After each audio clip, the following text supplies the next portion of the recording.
The wind carried the scent of damp leaves as Samantha pulled her coat tighter. Autumn in Massachusetts had a way of making even small towns look haunted.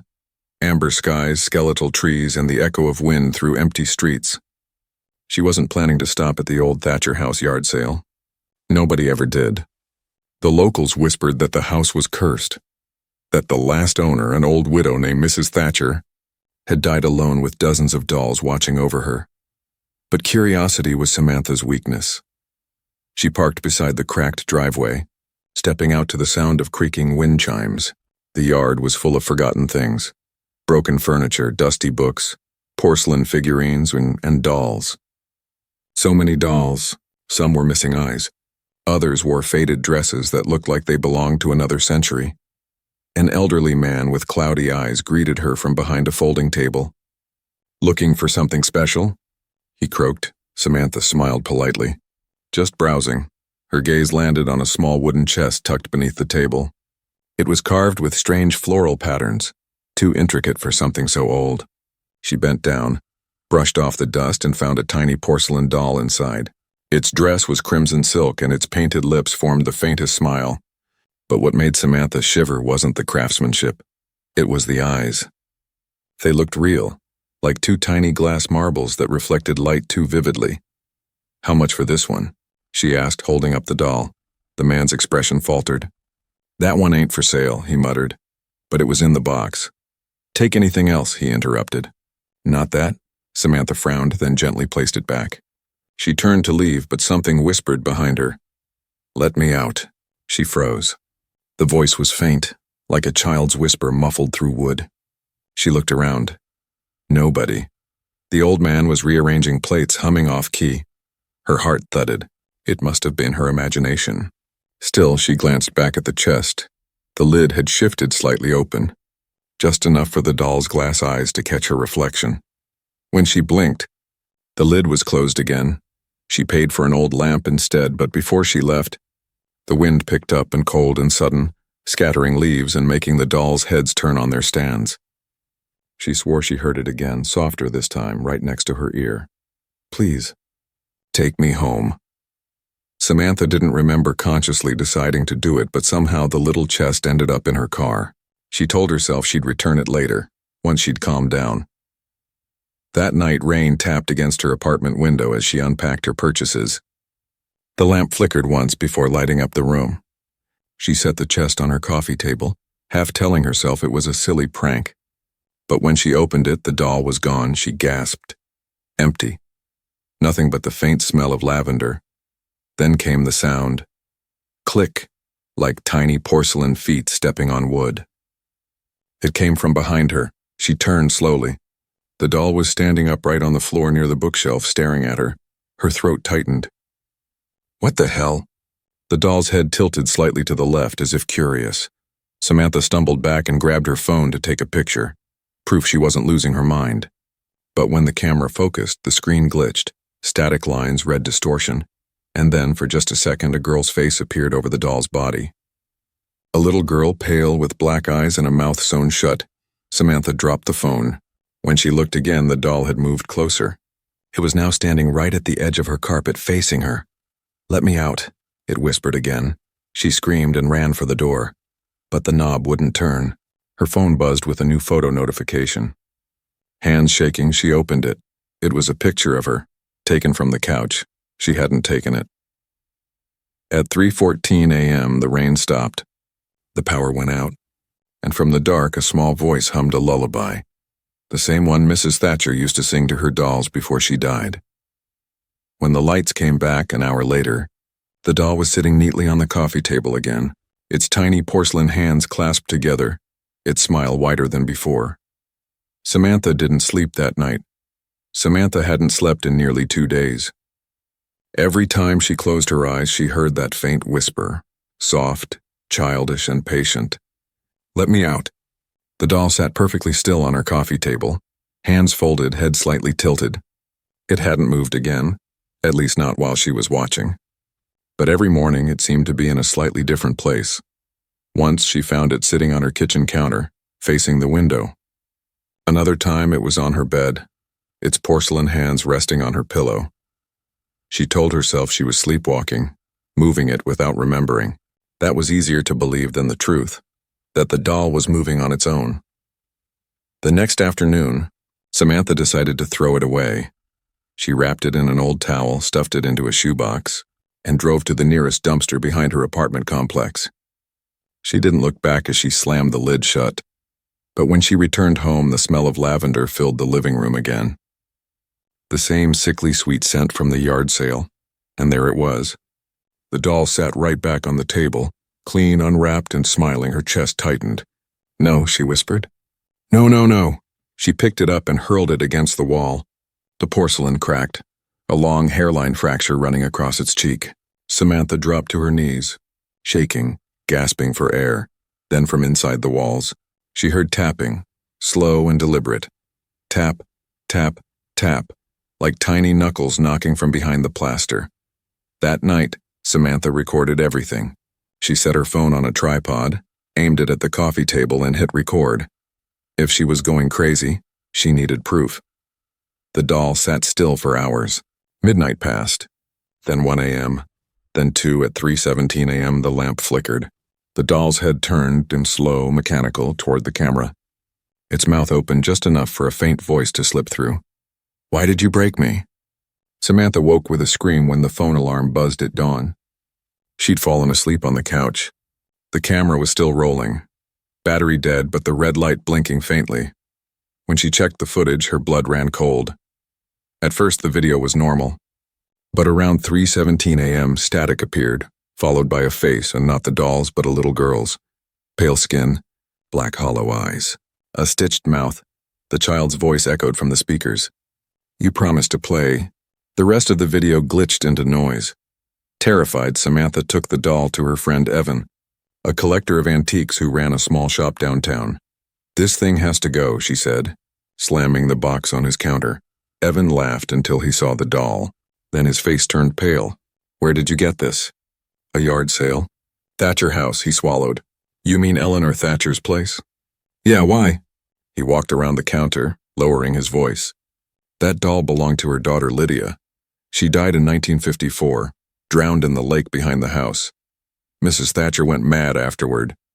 People said she tried to bring her daughter back by binding her soul to that doll." Samantha's stomach turned. "You're kidding." "I wish I was." After the widow died, that doll went missing. The house's next owners moved out after a month. Said they heard a girl whispering in the night.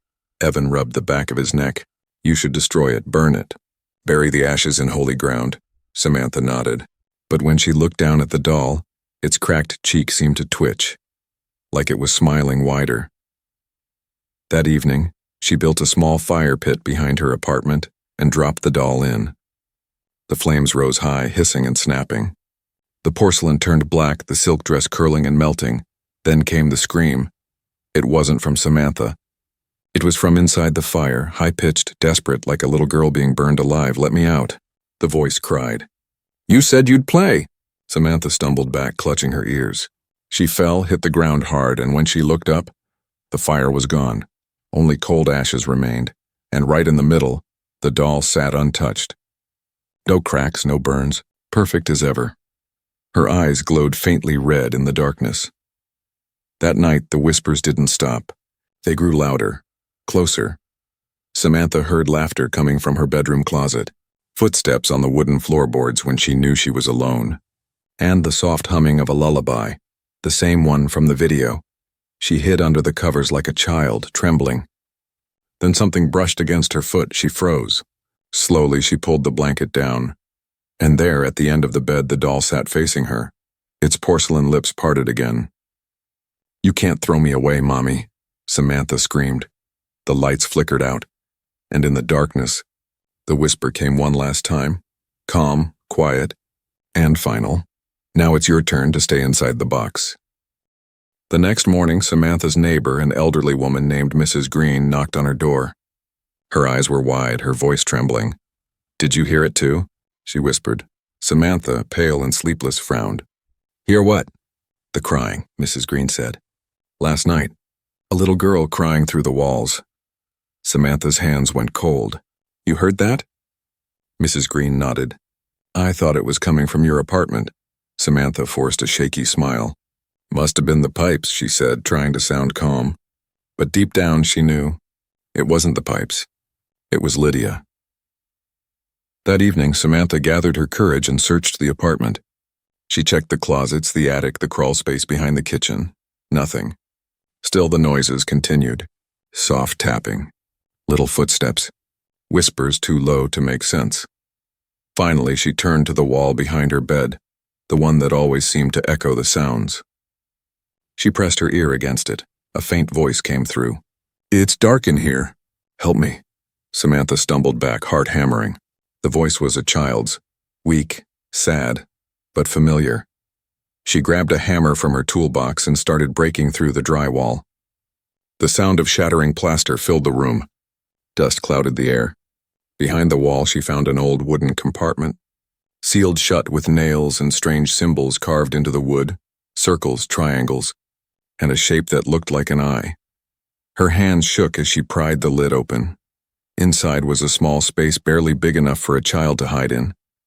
And inside it, a tiny dress, crimson red, torn, stained, and next to it, a cracked photograph of a little girl with dark curls smiling shyly at the camera. The same dress. The same smile as the doll. Samantha screamed and stumbled back, knocking over a lamp. The bulb shattered. The lights flickered and went out. Then she heard it, breathing. Soft, wet, uneven breathing. Coming from inside the wall, she raised her phone's flashlight. A pale hand reached out from the hole. Small, delicate, moving. Samantha froze. The hand twitched, fingers curling toward her, nails scraping against the wooden frame. Then came the whisper. This time angry, almost pleading. You found me. Don't close it again. Samantha dropped the phone and ran for the door. But before she could reach it, the lights came back and the doll was standing right in front of her. Its cracked cheek was gone. Its face was perfect again. Mommy, it said softly, tilting its head. I was hiding. Why did you try to burn me? Samantha screamed and grabbed the nearest thing, a chair, smashing it down onto the doll. Porcelain shattered across the floor. The pieces scattered like tiny white bones. Silence. Then, from every broken piece came the sound of giggles. Faint at first, then louder, echoing. The pieces began to move, sliding together like magnets, reforming the shape of the doll right before her eyes. When it stood again, its eyes weren't glass anymore. They were human. Terrified, Samantha ran into the hallway and banged on Mrs. Green's door. Please, she shouted. Call the police. There's something in my apartment. Mrs. Green peeked out, confused and sleepy. Honey, it's 3 a.m. A loud crash came from Samantha's apartment. Then the sound of a little girl laughing. Mrs. Green's face went pale. Stay here, she whispered, but Samantha shook her head. I have to end this. It won't stop. She ran back inside, breathing hard, clutching a kitchen knife. The doll stood in the center of the room, smiling, hands clasped. Samantha shouted, What do you want from me? The doll's mouth moved, but the voice that came out wasn't its own. It was the voice from the wall, the girl's voice. I want to come back. Mommy said I could if someone opened the box.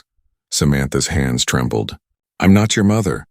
You are now, the doll whispered. You let me out. The air grew heavy, the walls groaning like something alive.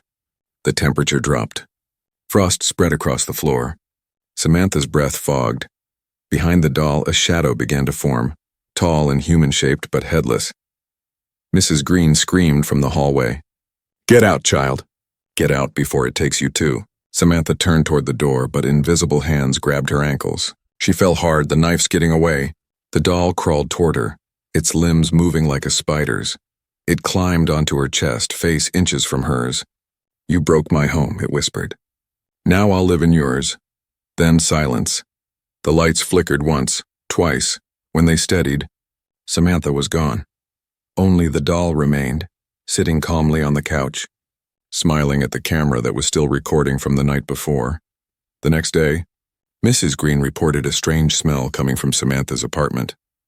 The police broke in and found the place empty, except for the doll sitting on the coffee table. They packed it into an evidence box and sent it to storage. Later that night, the officer who handled it woke to the sound of a child humming in his living room, and when he checked his phone, there was a new photo in his gallery of him sleeping. Officer Daniel Brooks had seen plenty of strange things in his 15 years on the force. Domestic calls gone wrong, eerie abandoned homes, even a few bodies that left nightmares behind. But nothing unsettled him like the doll sitting in the evidence room. It was locked inside a glass box marked, "Property of Samantha Cooper, case pending." Its porcelain skin looked too perfect, too human. And those eyes, they seemed to follow him every time he walked past. The evidence clerk swore the box moved overnight. Daniel laughed it off at first, until he reviewed the security footage. At exactly 3:17 a.m., the lights flickered. The doll turned its head toward the camera, slow, deliberate, and whispered something that made the audio spike into static. When the static cleared, a small voice said, "Where's Mommy?" Daniel felt a chill crawl down his spine. He knew he should have reported it immediately, but something about the case gnawed at him. He couldn't stop thinking about Samantha, a woman who had simply vanished. The neighbors had said she'd been terrified of the doll before disappearing, so Daniel made a decision. He'd take it to someone who might understand what he was dealing with. The next morning, he drove to Evan Reed's Antiques and Oddities, a cluttered shop filled with old clocks, paintings and relics from forgotten decades. The bell above the door jingled as he entered, carrying the evidence box under his arm. Evan looked up from behind the counter, his face going pale. "Where did you get that?" "It's from a missing persons case," Daniel said. "A woman named Samantha Cooper. Neighbors said she got it from a yard sale. You know anything about it?" Evan's expression turned grim. "I warned her," he whispered. "I told her to burn it." Daniel frowned. "She tried. It didn't work." Evan slowly circled the counter, keeping his distance from the doll. "That's not surprising. You can't burn something that isn't fully here." "What do you mean?" Daniel asked. Evan motioned for him to follow. In the back room, shelves were filled with ancient books and trinkets. On the wall hung a faded photograph of Eleanor and Lydia Thatcher, mother and daughter smiling in front of the old Thatcher house. Evan pointed at the photo. "That's them." Eleanor was a spiritualist, obsessed with seances, with bringing back the dead. When her daughter Lydia drowned, she couldn't let go, so she performed a ritual, an old European binding spell. He turned to Daniel. She tried to trap Lydia's soul in her favorite doll, but the ritual failed. It didn't bring Lydia back, it split her. Half of her soul stayed in the doll, and the other half in the walls of that cursed house. Daniel rubbed his temple. "You expect me to believe a child's ghost is living in this thing?" Evan's eyes darkened. "Not living, feeding. Every time someone opens the box or says the words, 'Let me out,' she gets stronger. The spirit attaches itself to whoever shows her pity. She calls them Mommy."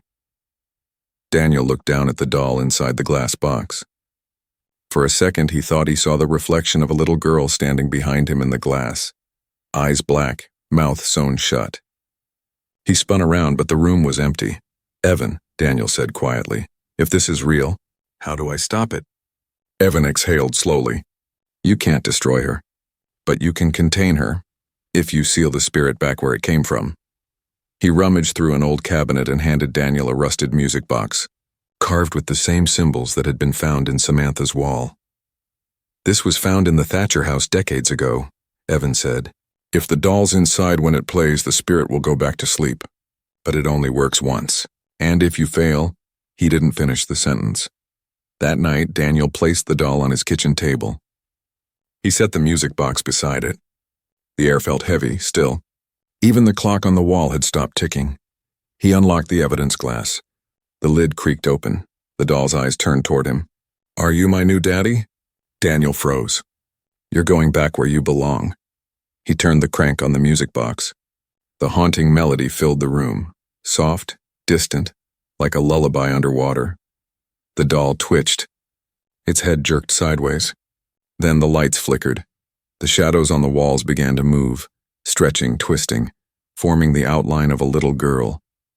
Her voice echoed, layered and distorted. "You can't make me go back." "She promised I could stay." The melody faltered. The box stopped turning. Daniel's heart pounded. "Finish it, damn it!" he shouted, forcing the crank again. The doll screamed, a piercing, inhuman shriek that rattled the windows. The lights exploded, plunging the room into darkness. When the music box finally wound down, everything went still. Smoke curled from the table. The doll slumped over motionless, its porcelain face now cracked down the middle. Daniel collapsed into a chair, shaking. It was over, or so he thought. The next morning, Daniel returned the box to the police evidence locker. But later that night, when he got home, the smell of lavender filled his living room. He froze. Sitting on the couch was the same crimson doll, perfectly restored, her eyes shining under the dim light. "Mommy's gone," she whispered sweetly. "Now you'll play with me." Daniel drew his gun, but the lights flickered and went out before he could fire. The lights went out. Officer Daniel Brooks froze in the pitch-black silence of his apartment, his gun still in his hand. Only the faint smell of lavender lingered in the air, that same haunting sweetness that now made his stomach twist. Then came the sound. Click, click, click. Tiny footsteps, moving slowly across the hardwood floor. Daniel turned toward the sound, flashlight trembling in his hand. Its beam landed on the doll sitting neatly on the couch, head tilted, eyes reflecting the light like glass marbles. "Don't be scared," it whispered. "We can play now," his breath caught. "What do you want from me?" The doll's smile widened. "You have to finish the game, Daddy. You opened the box." The air grew colder, heavy enough to make every breath hurt. Behind the doll, the shadows on the wall shifted, stretching into the faint shape of a small girl, her mouth sewn shut, her eyes hollow and wet. Daniel's voice cracked. "Lydia?" The shadow tilted its head. Then in that same broken, childlike tone, "Mommy wouldn't let me leave." "Now you will." Daniel backed away, fumbling for the music box Evan had given him. He turned the crank, desperate to make the tune start again, but it refused to play.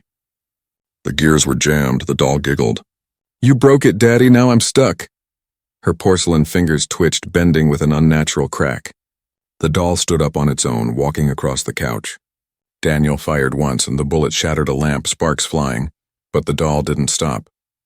He grabbed a blanket, threw it over the figure, and ran. But when he opened the door, the hallway wasn't there. Instead, he was standing in the Thatcher house. The rotted wooden walls breathed like lungs, expanding and contracting with faint whispers. The wallpaper was peeling, the floor wet with black mold. The crimson light of sunset bled through the windows, casting long shadows that looked like reaching hands. Daniel stumbled forward. No, this isn't real." But then he heard it, a little girl crying from upstairs. He followed the sound to a small bedroom. A faded nameplate on the door read Lydia. Inside, the air was thick with dust and the smell of lavender. A child's bed sat against the far wall, its sheets yellowed with age. On the pillow lay a cracked photograph. A little girl in a red dress holding the same porcelain doll. The crying stopped. Daniel turned, and there she was, Lydia herself, standing by the window. Her skin was gray and translucent, her eyes wide and hollow. Thread still held her mouth partly shut. "Please," she whispered through the stitches. "Let me out." Daniel's voice trembled. "I don't know how." She lifted a small shaking hand and pointed to the floorboards beneath her feet. "The box." He dropped to his knees, prying the boards open with his bare hands. Beneath them was another wooden chest, older, darker, covered in the same carved symbols. Evan's words echoed in his head. "You can't destroy her. You can only contain her. Is this what you want?" Daniel asked. Lydia's voice cracked. "She won't let me sleep." "Who?"